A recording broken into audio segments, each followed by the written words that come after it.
Greetings, fellow film fans. Thanks for tuning in. My name is Mercy, and this is the Funny Pajamas YouTube channel.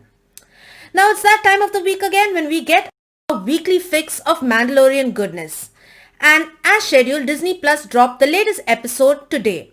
Well, actually, it was yesterday, since Saturday when it's coming out. Anyway, I digress. Now, this video is going to be spoiler heavy, so if you haven't seen the episode as of yet titled The Believer, episode 7 of season 2, do go check it out. Come back later and join us for a lovely discussion so we can get down and heavy with this latest episode. Now we pick off where we saw in the previous episode, Mando approaches Cara Dune for help in getting to Mayfeld. Mayfeld, the character played by the actor Bill Burrs in the previous season in the episode The Prisoner. Now we know in that episode there was a botched up attempt to release a prisoner when Bill Burr's character and his team, they double cross Mando and they turn on him, and in the end Bill Burr's character Mayfeld ends up getting arrested. So Mando needs Mayfeld's help in getting the coordinates of Moff Gideon's light cruiser. Now this is mainly because, as we have seen previously, Mayfeld worked for the Imperials and he has access due to his protocols. So I at first expected this episode mainly to be a prison break sort of episode, as I had mentioned in the previous video. I thought this would be a prison break focusing on how they get Mayfeld out of prison, but that was not the case, because straight away Cara Dune just walks in. She seems to have a bit of clout now that she's an official marshal for the New Republic, and she goes to this mining field where Mayfeld is serving his sentence, and she gets him out simply by just walking in and getting him out. And we see that Mando is now currently with Fennec Shand and with Boba Fett. Boba Fett seems to have cleaned up his armor, so his armor's got a bright new matte finish look and it looks really good, though there are a few dents still here and there. Anyway, the Boba Fett, Fennec Shand and Mando end up teaming up with Cara Dune and getting Mayfeld and enlisting his help. At first Mayfeld is like, am I get free, but then he realizes he's not going to be released. Instead, he decides to help when he hears that Baby Yoda has been taken. So in the beginning, Cara Dune, Mayfeld are pretty standoffish. They are not on good terms. They don't get along well. And Mayfeld says that he needs to get access to a certain Imperial base on the planet of Morak. Now, he needs to access a terminal that is there to get the coordinates. So they decide, okay, let's go there. They find out that that the Imperial base that's on Morak is actually a mining facility where they are mining rhydonium. Now, rhydonium is a highly volatile element and is easy to explode if not taken care, or, it's highly volatile. So they set off there, and once they are there, they see this juggernaut, a huge transport vehicle that is carrying rhydonium, and they decide to intercept it and to take the place of the two troopers within the vehicle. Now at this point, Bill Burr's character Mayfeld says that he'll go ahead, but at the current things as they are, none of the other team members trust him. Now Fennec Shand's wanted by the ISB, so she can't go. Of course, Cara Dune can't go since she's a marshal for the New Republic, and Boba Fett is Boba Fett. We know his face is like the face of 100 clone troopers, so he can't go. So eventually, it's decided that Bill Burr goes along with Mando. Now, at this point, when we see Mando don the outfit of the trooper, I was beginning to think maybe he's going to take off his helmet, because we've seen him slowly begin to, let down his guard, not guard as such. We see ever since his meeting with Bo-Katan, he sees that there are other Mandalorians out there who do not stick to the code of wearing the helmet at all times and never disclosing their face.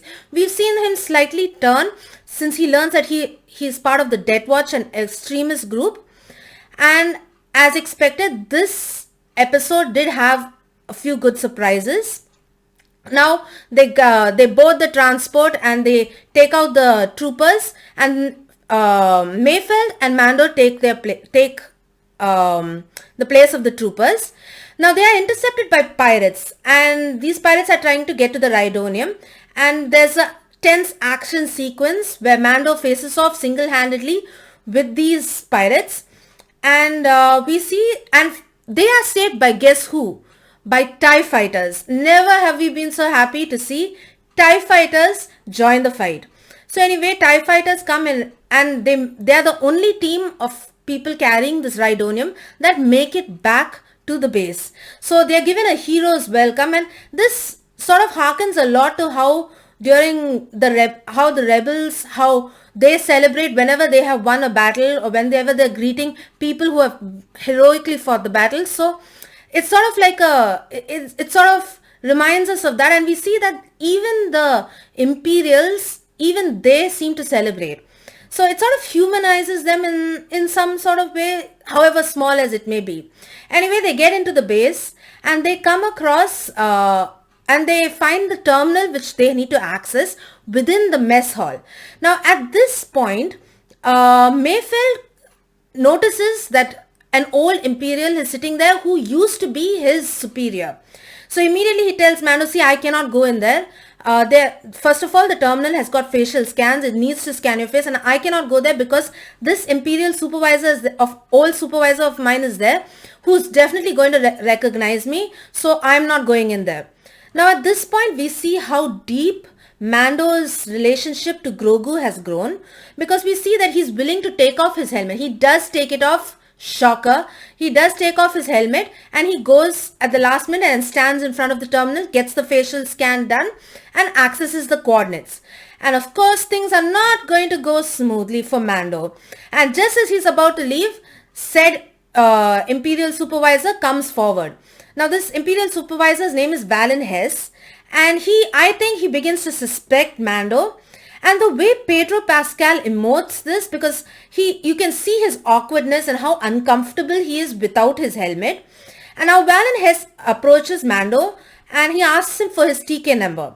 And Mando is like, he's put on the spot. He doesn't know what to say. He has no idea. He's as it is awkward without his helmet, without his Beskar armor. So he's in a pickle. And he is saved by none other than Mayfeld. Mayfeld swoops in and sort of saves the day. And Valen Hess invites them to join him. I have a feeling he was a bit suspicious. He invites them for a drink.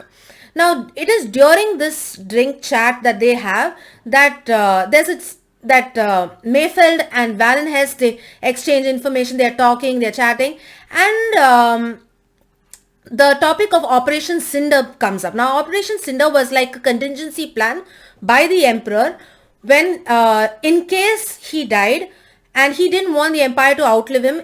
During this operation, a large number of civilians and stormtroopers and Imperials themselves were killed. And we've come to know that Mayfeld was a survivor of Operation Cinder. So Mayfeld you can see he doesn't like what happened. And I felt that this episode was like a redemption arc for Mayfeld. So he sort of confronts Valen Hess, and Valen Hess lets out that we are going to use the Rhydonium that will, bring about the same amount, if not more, catastrophe as Operation Cinder. And it is at this point that Mayfeld really loses it. He just takes out his blaster and shoots the Imperial. And this brings all attention to them, so they need to make a quick escape. Mando and Mayfeld make a quick breakthrough through the window. They're shooting Imperials right, left, and center. And as they exit, they are being covered by Cara Dune and Fennec Shand, and they act as shooters. They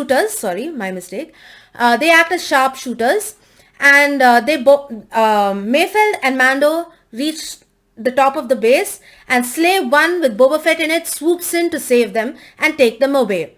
Now, while they are making their escape, Mayfeld takes out his gun, sees some Rhydonium which is left open, and just shoots it and sets the whole thing ablaze. The whole base explodes, and that's the end of their mining operation in that particular place. So I felt that this episode was more like a redemption arc for Mayfeld's character, and I thought I didn't really like his character in season 1's episode where he appeared, but I did like him in this episode. I thought he underwent a great deal of character development. And that was basically the theme of this episode, though this episode was more like a stepping stone, setting up Mando's confrontation with Moff Gideon.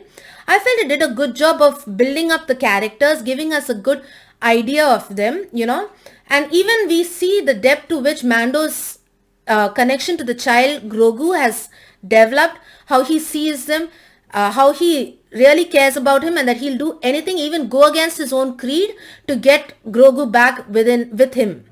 So they set off, and the episode ends with this little message which Mando sends to Moff Gideon, in which he says the same sentences that Moff Gideon said to him in episode 7 of season 1. By the way, this is episode 7 of season 2. So I felt that was an interesting tidbit. But Mando says the same sentences, and it's a callback to that episode, and he says it back to Moff Gideon, and you can see Moff Gideon is pissed. Now, overall, I really like this episode. I know I say that for all, but I do think that this season has been doing it really well. They've been hitting the ball out of the park. This is not my favorite episode. I do think it is, I know it is a bit of a stepping stone, has more character development as such, but it is not one of my favorite episodes. Not the worst episode, I feel. I did enjoy this episode. It had its high points. And I do think this season is stepping things up a notch. And I really enjoy the way things are going. And I do think that Beskar spear that Mando obtained will come into play against the dark saber that Moff Gideon has in his possession. Now, we've seen how they've built up the bond between Grogu and Mando. And I'm pretty sure, almost sure, that the Jedi, whoever Grogu contacted, is going to make an appearance in the next episode. Who it is, I have already said, my money's on Ezra Bridger, maybe Mace Windu, maybe even Luke Skywalker, or it could be someone totally new. Whatever the case, I think the Jedi is going to make an appearance next episode. And whether Mando hands over the child or not to the Jedi, I'm not sure, but I don't think he will.